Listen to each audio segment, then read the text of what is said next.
Hi, I'm Randall Loy. Welcome to the Infertility Channel once again, and this is one of my favorite things to do. It's called Viewer Mail Thursday, and unbeknownst to me, our producer-director has a list of questions that are going to be flying in, maybe quite literally. There they are. Let's see, we have 4 questions today. Kira from Norfolk, Virginia. I love the stories you tell. Are they really true? Some seem so absurd, it's hard to believe that they are. Absolutely. They are absolutely all true. I have about 540 stories over the years. I've collected over 30 years. Most all of those have been directly in my practice. A few have been from colleagues around the country. I was thinking of one just now that's almost unbelievable. My senior partner, when he was in residency, he moonlighted by picking up cadavers from the morgue to take them back to the medical school for dissection. So he had this VW bug, and he had this wig and hat and trench coat he'd put on these cadavers. He just strapped them into the front seat of his bug and take them back to the medical school. Why I just told you that, I don't know. It's kind of out of place, but yes, the stories are definitely true, largely unembellished. And there are many, many more to come, so lots of episodes. Anyway, Michelle from Las Vegas. My infertility doctor's nurse told me I have to stop calling her so much. I think it's her job to answer my questions, all of them. She told me I can only call on Mondays, Wednesdays, and Fridays, and can only ask 2 questions at a time. I am frustrated. I have so many questions. What do you think? I think she's right. Well, I don't know about 2 questions. Maybe, Michelle, maybe 5 minutes or 10 minutes, 3 or 4 times a week. I had a patient a few years ago. I mean, this sounds like her, but she was here. I had a patient a few years ago who was calling our office 6, 8, 10 times a day, each for about 10 minutes a time. This woman was just a questionomaniac, and no matter what we answered, she would come up. It was like the head of Medusa. You cut one off and 2 more grew.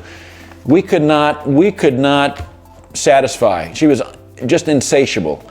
So we said, okay, you know what you have to do? You have to have 10 minutes a day. We'll happily answer your questions, 10 minutes, Monday, Tuesday, Wednesday, Thursday, Friday, but make sure you have all of your big questions ready and we will answer them. And I think that's fair. You know, you can always schedule a consult with your doctor as well. I mean, the nurse is maybe very, very busy, and maybe some of these questions would be better directed towards a physician and some of these towards the nurse. And plus, there's hopefully good information on places like the Infertility Channel where you can get your questions answered. But thanks for the question, Michelle. Kelly from Pittsburgh, PA. I'm 36. I have not found Mr. Right yet. I've heard you talk about egg freezing, and I think that it might be a good idea to do that. Should I be in a hurry to do this? How many eggs should I freeze, and how many cycles will that take? This is a phenomenal question. We're going to be talking about fertility preservation in a few episodes from now. But let me take a couple of minutes on this. You're 36, which means that you need to get rolling fast. You don't have time to wait. I would recommend that sometime over the next number of months, you schedule a consultation with your reproductive medicine specialist and talk about getting those eggs cryopreserved. You might want to have a number cryopreserved. We have a patient in our practice right now who is in her early 40s, and she has gone through 5 or 6 stimulation cycles. We know that at her age, almost all of her eggs are genetically abnormal, so she is freezing multiple eggs in the hope that a few of those will be right for Mr. Right if he shows up. So at 36, you have a little bit more time, and you might know that at 36, about half of your eggs are genetically abnormal.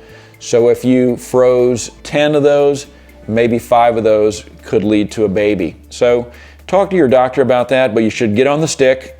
It's not an emergency, it's not an urgency, but it's something you need to have on the front burner. All right, but we're going to talk more about that in a few episodes. Thanks so much, Kelly from Pittsburgh. John from Orlando, hometown here. So my wife and I are patients of yours and currently pregnant with our first child. We had a wonderful experience at your office. I didn't pay them. I don't even know who this is. But I've got to say that it was a very tough time for my wife, emotionally speaking. The hormones made her crazy. All that's passed, thankfully. My question is, how in the world do you deal with all these emotional women every single day? Oh, P.S., John is not my real name. This is a smart man, this John.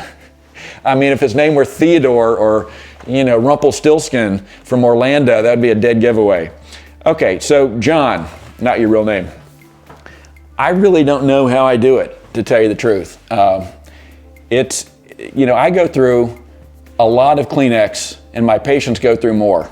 I mean, Kleenex is in business because of me. So it is emotional and it is emotionally wrenching, and many nights I come home absolutely spent. I'm not kidding. I'm just absolutely spent. And after 30 years of this, you get a face that looks like this. So thanks so much for joining me today. Great questions. Really, really appreciate your being here, and I'll see you back next week on the Infertility Channel. Be sure to share this video with your friends and subscribe to catch all new episodes each week here on the Infertility Channel. Plus, follow us on Facebook and Twitter. I love hearing from you. Comment below or tell me what you want to see on future episodes by sending me an email to comments@infertilitychannel.org. Until next week,